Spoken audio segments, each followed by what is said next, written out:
I bought some Strathmore Ready Cut watercolor paper in hot press because I've done a little bit of research and I've heard a lot of people say that hot press is the way to go, basically. So I wanted to try it for myself. I wanted to, you know, just see if it's a perfect fit because I am still in the processes of trying to find paper that fills my soul, basically. And I am just on a paper soul search just to find that perfect paper.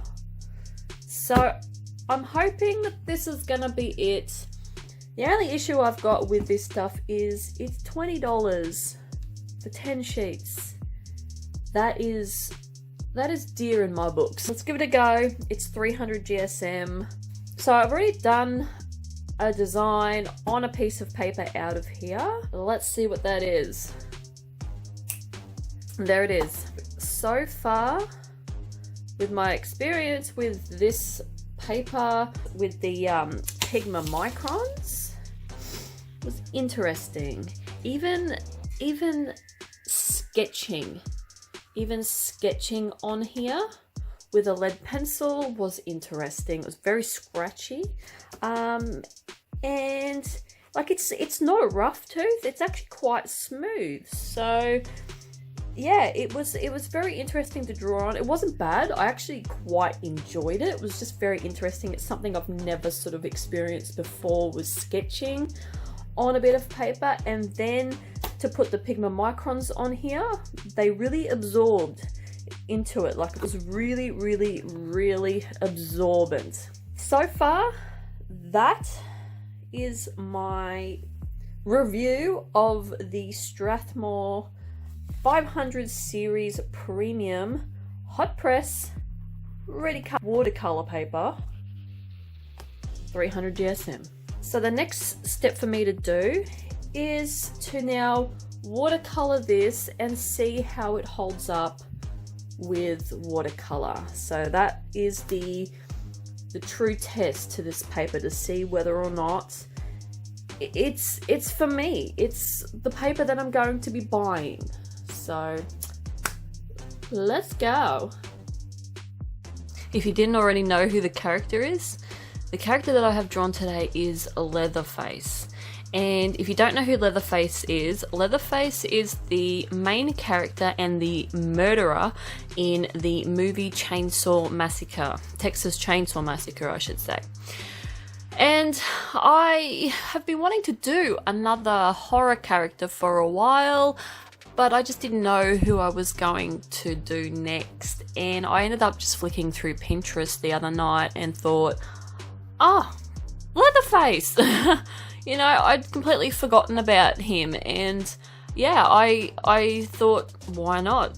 I haven't done a Leatherface ever, and I thought it would be really, really fun to include him in my next piece of drawing a scary ornament. The same as the girl in my previous video called This Will Give You Nightmares. So yeah, that's what I was doing. I was continuing on that series because I do want to do quite a few more of those sort of videos and drawings where I do something creepy like that, where the person or whatever it is cut up and basically put on display like a trophy, and it's frightening. And I thought that would be really, really good for Leatherface, because what better thing is there than having Leatherface chopped up and put on display like a trophy? And I thought that would be a really great concept and a great idea to pretty much say that that's karma for what he did to the people that he murdered. So that's where I was going with this. It's basically this piece is called the karma of Leatherface.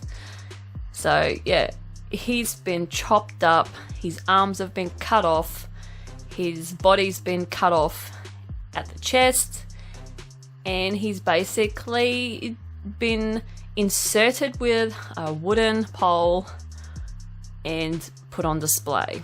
That sounds as gory as it is.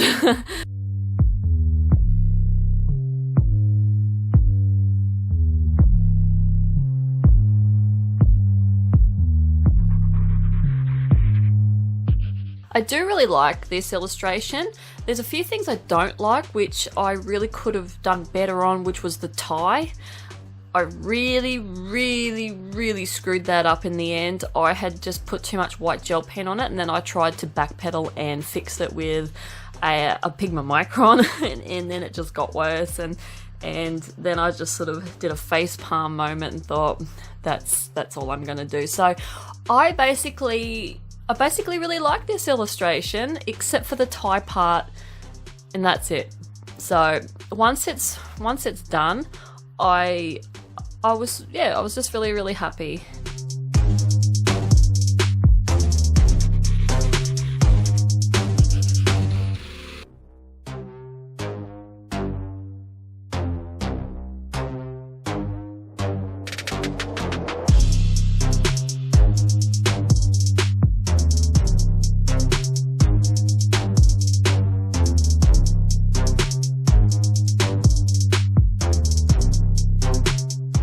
So he's got the skin on his face, 3 bits of skin from different coloured people, and then he's got like it's like a necklace, not a necklace, but more like a little scarf around his shoulders, made of skin from different coloured people as well. And some of the skin that's on his face is the same person as what's around his neck. And I went with speckly skin, just speckly blue skin, to just give a real sort of just horrible monster feeling. And then I gave him really wide eyes with these piercing like yellow eyes coming through, sort of shading off a bit, just to really give a really creepy effect. And then there was just a little cutout piece where his mouth is, and you can see that his teeth are crooked. Like, this guy is all kinds of wrong, and he really is. If you've seen Chainsaw Massacre, you know what I'm talking about. Like, I haven't seen Chainsaw Massacre for years. Like, I'm talking probably a decade or more. I saw it so long ago.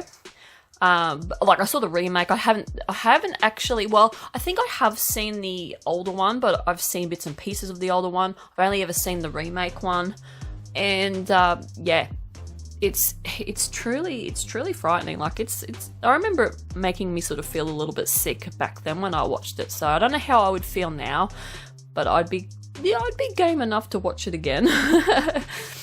And then I added the blood to the 7 arms. And then I went around all the bits of skin with like a reddish, pinkish, maroon tinge, just to sort of give off a little bit of like just irritated look, and that there's still a bit of blood left on the skin that he tore off these people and dried out. So it's all dried on there. As the skin's dried, so has the blood. And then I got a little bit confused with the light source. I didn't know where the light source was coming from, so I just sort of put shadows. I basically just put shadows where I thought it looked good. So if you're looking at the shadows and they sort of don't make sense, that's why, because I just went with what looked good, because I was just confused. Like, I just get very confused with everything. And I did the little staples that he had stapled the skin on to himself, and the little staples that stapled the skin together. I did them with my Pentel silver metallic paint marker, which I'm not an overly huge fan of this pen because you can't actually draw over it with a Pigma Micron, and you can't paint over it, but I wasn't painting over it. But I just sort of went over the outlines with a Pigma Micron, just wider outside the lines. But yeah, I tend to avoid using it for that reason, and you've heard me mention that in previous videos.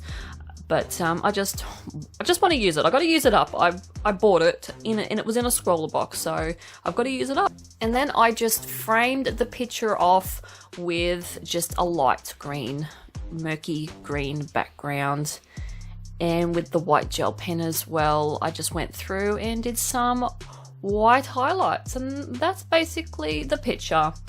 I'm gonna say the Strathmore paper, the best. Love it. Absolutely love it. I think I have found the paper that I'm going to be using. It's quite expensive, but I'm gonna suck it up and I'm gonna buy it because this made this piece look awesome. Like, paint went over it beautifully. It didn't buckle as much as other paper, so that was great. And it just felt good with the watercolor gliding over its surface. It was just really, really good, and it wasn't too absorbent. It was just right. It was just perfect. So yeah, I finally found the paper I want to use. Strathmore has done it for me, and I love their journal. So their journal, their mixed media journal, absolutely love that too. So that's why I went in this direction with Strathmore, and they haven't disappointed at all. So that is the picture. That is the final picture right there. Thank you for watching. I hope you enjoyed this, and I will see you guys in the next video. Bye.